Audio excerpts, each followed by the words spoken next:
Hi everyone and welcome back to Ball-Breeder UK. As usual, I've got Bobby helping out in his own way today, kind of strangling me at the same time. So in today's video, we're going to cover a topic which is a bit delicate and kind of extremely important at the same time. We're going to cover assist feeding baby ball pythons. So you've probably heard the term already, but if you haven't been breeding yourself, you probably won't have had to do this. But if you do start breeding, it is something sooner or later you'll get a baby you have to assist feed. And something I really want to get across in this video is how important it is to not only decide when to assist feed, but also to take advantage of the snake's anatomy to hold it in a safe way when you are assist feeding, because this is all about saving baby ball pythons and not injuring them, which is easier said than done. So before we get into it, I just want to cover what assist feeding is. Some people do seem to get confused between assist feeding and force feeding. Assist feeding is basically putting a prey item into the snake's mouth while restraining it to trigger a kind of feeding response and to get it to swallow a prey item. It is not as invasive or as dangerous as force feeding. Force feeding is stuffing a prey item or a mushed up prey item, like through a pinky press for example, into the snake's mouth, massaging it down into the gullet and forcing the food all the way into its stomach. Assist feeding is only half of this. It's only getting the prey item into the mouth, and the idea is it's a process that gets the snake into the habit of eating on its own, and it can lead to a really tricky feeder, or a non-feeder basically, becoming a good feeder on its own within a period of maximum 6 weeks. So now that we've kind of covered what it is and what it isn't, the most important thing with baby ball pythons is to decide when you need to assist feed them. Obviously a lot of babies, they will start feeding quite quickly within a couple of weeks, sometimes within a week or even less, depending on their genes, depending on their parents. But they'll start feeding and they'll just take off, and they're just easy from start to finish. But that is not all babies. You will always get a percentage, let's say, just off the top of my head, 1 or 2 out of 10 perhaps. Less or more for some people, it depends on your breeders as well, that are not good feeders and they just don't want to eat. No matter what different prey items you try, whatever you do, they're not going to eat.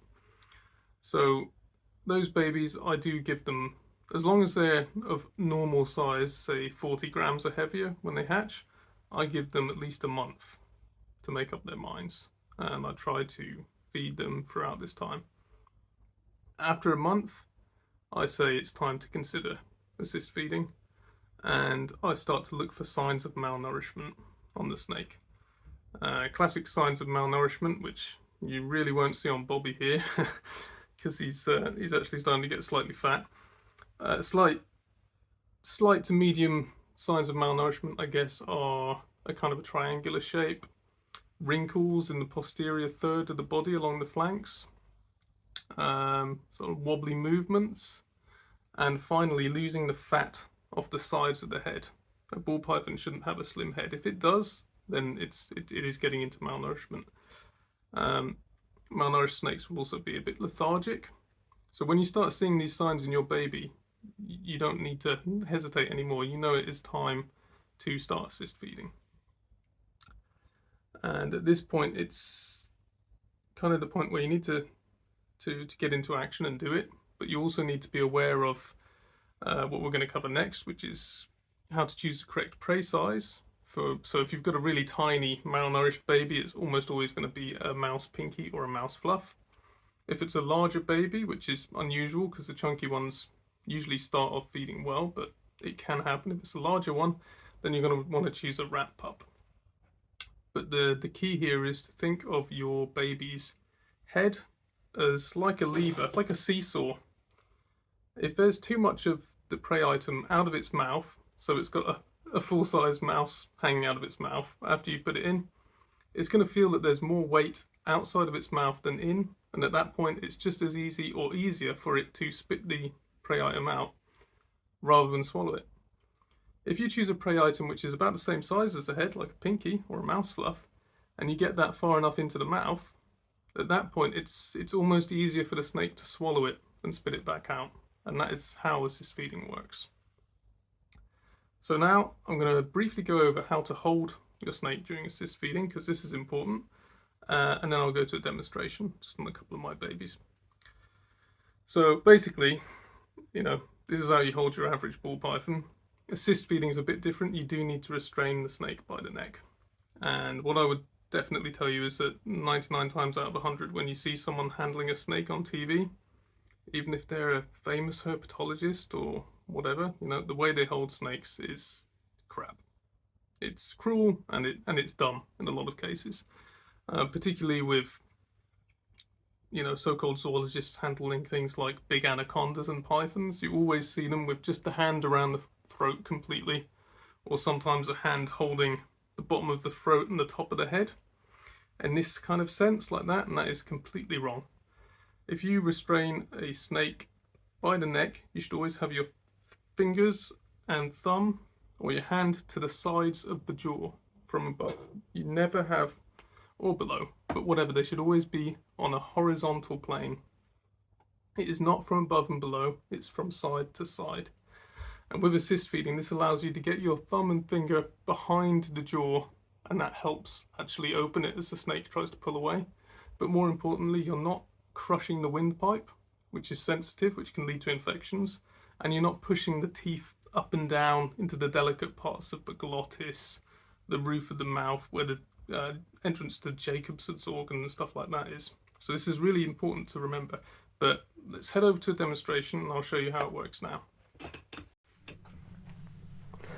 Okay, so I've got my baby here. He's an acid double het for clown and albino, and I've got a nicely warmed up mouse fluff, and I've got some water.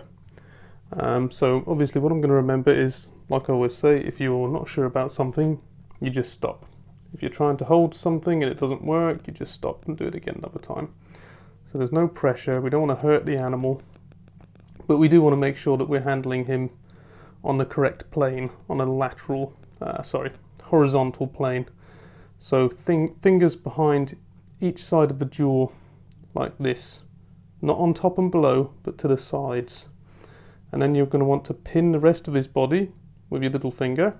He can breathe like this, so don't worry about him at all.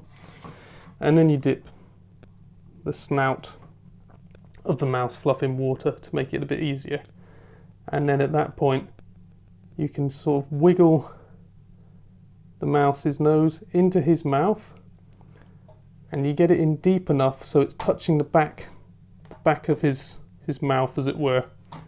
And then you'll see, there you go.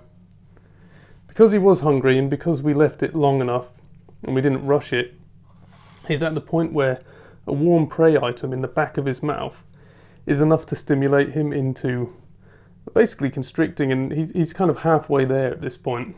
Yes, we've had to assist feed him, it's not ideal, but we know he's healthy, we know he wants to eat, and he's starting to get it. Even if he didn't grab the mouse and attack it himself, he's still doing his part, he's still constricting it. So I'm going to pop him back and move on to the second one.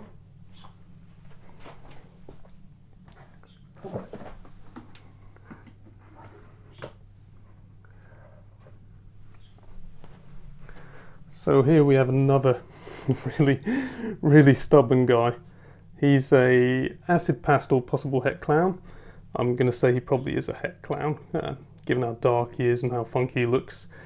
This guy, for some reason, does better taking rat pups. There's no reason for that, but you just work with the animal. And he's quite strong, so he's probably going to struggle quite well. But again, you don't want to hurt the animal. You just want to make sure you're holding them correctly. Sides of the head, behind the jaw, and pin the body. And then you can dip it in a little water. Hope your camera focuses, and put it in the mouth. See how easy the mouth is to open when your fingers are positioned correctly? And again, you get the head of the prey into the back of the mouth, so that it's the start of the throat.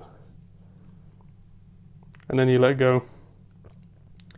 And again, he's hungry, he's at the point where he knows he needs food, and he just decides, right, I'm going to take it the rest of the way. Sometimes they don't react that well, and you have to kind of hang them from your hand with a small pinky in their mouth, and when it's hanging out of their mouth, for some reason that makes them swallow it. Sometimes they're too stubborn and you can't get them to eat at all, whatever you do, and that's sometimes a sign that you've been a bit too rushed in assist feeding. But this is how assist feeding should go. And this guy, I expect with another 2 to 3 feedings, he's going to be strike feeding on his own.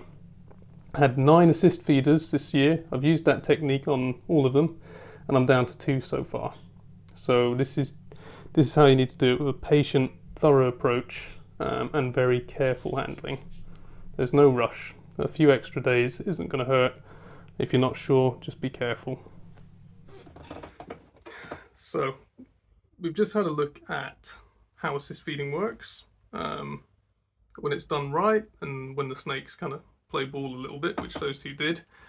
So I just want to quickly go over the ethical reasoning behind assist feeding, because I constantly see posts online about we should replicate nature, assist feeding is cruel, if snakes don't make it, they're not meant to make it, etc., etc. And I think that is just an extremely naive point of view to have, especially when on the one hand we want to keep pets and we want people to take our hobby seriously. You can't on one hand say they're pets and on the other hand say let them die if need be. The whole reason for having pets, for keeping animals in captivity, the bargain, is that you give them an easier, safer life, free from unnecessary hunger, disease or suffering. So if I get a baby snake which isn't doing well and it's going to starve itself, I will assist feed it until it's healthy, and it will go on to lead a happy life with caves, food, enclosure, heat, everything it needs its whole life. That's the deal. You don't bring animals into captivity and then let them die, because that's negligence, it's cruelty, it's neglect really. And we do need to stop thinking of reptiles as wild animals when we've been breeding them in captivity since the 70s and keeping them in our homes. We need to offer them the same opportunities and treatments as dogs and cats. So all that said, I hope this has been a useful video for you. If it has, please do like and subscribe and give me your comments and let me know what you think, and if there's anything else you'd like me to cover. Thank you.